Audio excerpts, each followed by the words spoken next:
में स्वागत है। मैं अर्चना सिंह आज आपको बताऊंगी जियोग्राफी यानी भूगोल का दूसरा चैप्टर, जिसका नाम है वन्य एवं जीव संसाधन। इसका परिचय है।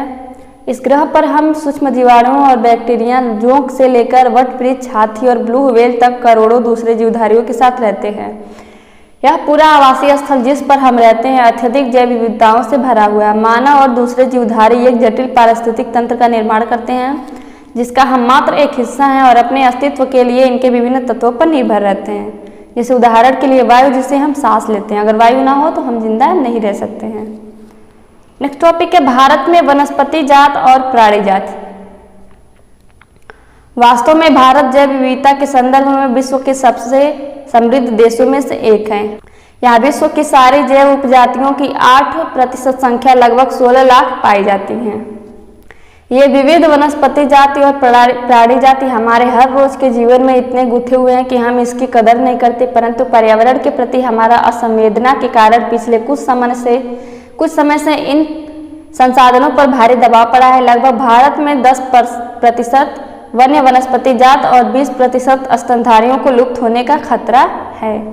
इनमें से कई उपजातियां तो नाजुक अवस्था में हैं और लुप्त होने के कगार पर हैं। इनमें चीता, गुलाबी सिर वाली बत्तख, पहाड़ी कोयल, जंगली चित्तीदार उल्लू और हुबरड़िया हेप्टान्यूरोन ये घास की प्रजाति है जैसे पौधे शामिल हैं। वास्तव में कोई नहीं बता सकता कि अब तक कितनी प्रजातियां लुप्त यानी गायब हो चुकी हैं। अब है लुप्त होते वन। भारत में जिस पैमाने पर वन कटाई हो रही है वह विचलित कर देने वाली बात है। देश में वन आवरण के अंतर्गत अनुमानित 79.42 मिलियन हेक्टेयर क्षेत्रफल है। यह देश के कुल भौगोलिक क्षेत्रफल का 24.16% हिस्सा है। सघन वन 12.2%, खुला वन 9.14% और mangrove one 0.14%। State of forest report के 2015 के अनुसार वर्ष 2013 से सघन वनों के क्षेत्र में 3775 वर्ग किलोमीटर की वृद्धि हुई है, परंतु वन क्षेत्र में यह वृद्धि वन संरक्षण उपायों, प्रबंधन की भागीदारी तथा वृक्षारोपण से हुई है। टॉपिक है इंपॉर्टेंट टॉपिक का अंतर्राष्ट्रीय प्राकृतिक संरक्षण और प्राकृतिक संसाधन संरक्षण संघ के अनुसार इनको निम्नलिखित श्रेणियों में विभाजित किया जा सकता है, जो निम्नलिखित हैं। पहला है सामान्य जातियां। ये वे जातियां हैं जिनकी संख्या जीवित रहने के लिए सामान्य मानी जाती है, जैसे पशु, साल, चीड़ और कृंतक, रोडेट्स आदि। दूसरा है संकटग्रस्त जातियां। ये वे जातियां हैं जिनके लुप्त होने का खतरा है, जिन विषम परिस्थितियों के कारण इनकी संख्या कम हुई है। यदि वे जारी रहते हैं तो इन जातियों का जीवित रहना कठिन है, जैसे काला हिरण, मगरमच्छ, भारतीय जंगली गधा, गैंडा, शेर पूंछ वाला बंदर इत्यादि इस प्रकार के जातियों के उदाहरण है। तीसरा है सुभेद्य जातियां। ये वे जातियां हैं जिनकी संख्या घट रही है। यदि इनकी संख्या पर विपरीत प्रभाव डालने वाली परिस्थितियां नहीं बदली गई तो इनकी संख्या घटती रहेगी। जैसे उदाहरण में है नीली भेड़, एशियाई हाथी, गंगा नदी की डॉल्फिन मछली आदि इस प्रकार के जातियों के उदाहरण है। चौथा है दुर्लभ जातियां। इन जातियों की संख्या बहुत कम है और यदि इनको प्रभावित करने वाली विषम परिस्थितियां नहीं परिवर्तित होती हैं तो ये संकटग्रस्त जातियों की श्रेणी में आ सकती हैं। पांचवा है स्थानिक जातियां। प्राकृतिक या भौगोलिक सीमाओं से अलग विशेष क्षेत्रों में पाई जाने वाली जातियां अंडमानी टील, निकोबारी कबूतर, अंडमानी जंगली सुअर और अरुणाचल के मिथुन इन जातियों के उदाहरण हैं। छठा है लुप्त जातियां। ये वे जातियां हैं जो उनके रहने के आवासों में खोज करने पर अनुपस्थित पाई गई हैं। ये उपजातियां स्थानीय क्षेत्र, प्रदेश, देश, महाद्वीप या पूरी पृथ्वी से ही लुप्त हो गई हैं। ऐसी उपजातियों में एशियाई चीता और गुलाबी सिर वाली बत्तख शामिल है। यव, जिसको हम वन बोलते हैं। हिमालय यव संकट में। हिमालय यव यानी चीड़ की प्रकार का सदाबहार वृक्ष। हिमालय यव जो है जिसका नाम है चीड़ की प्रकार का एक सदाबहार वृक्ष होता है। एक औषधीय पौधा है जो हिमाचल प्रदेश और अरुणाचल प्रदेश के कई क्षेत्रों में पाया जाता है।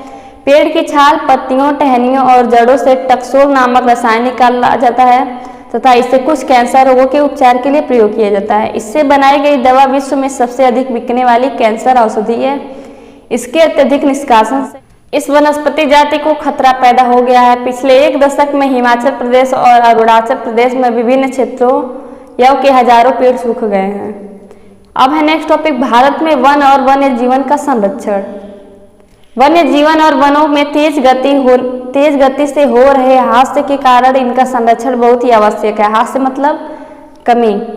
संरक्षण से पारिस्थितिक विविधता बनी रहती है तथा हमारे जीवन साध्य संसाधन जल जैसे जल, वायु और मृदा बने रहते हैं। 1960 और 1970 के दशकों में के दौरान पर्यावरण संरक्षकों ने राष्ट्रीय वन्य जीवन सुरक्षा कार्यक्रम की पुरजोर मांग की।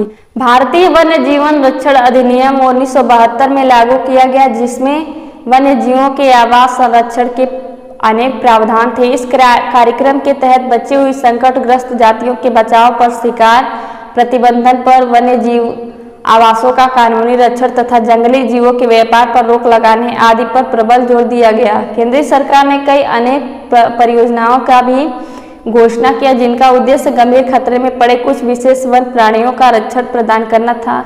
इन प्राणियों में बाघ, एक सींग वाला गैंडा, कश्मीरी हिरण अथवा हंगुल और अन्य प्राणी भी शामिल हैं।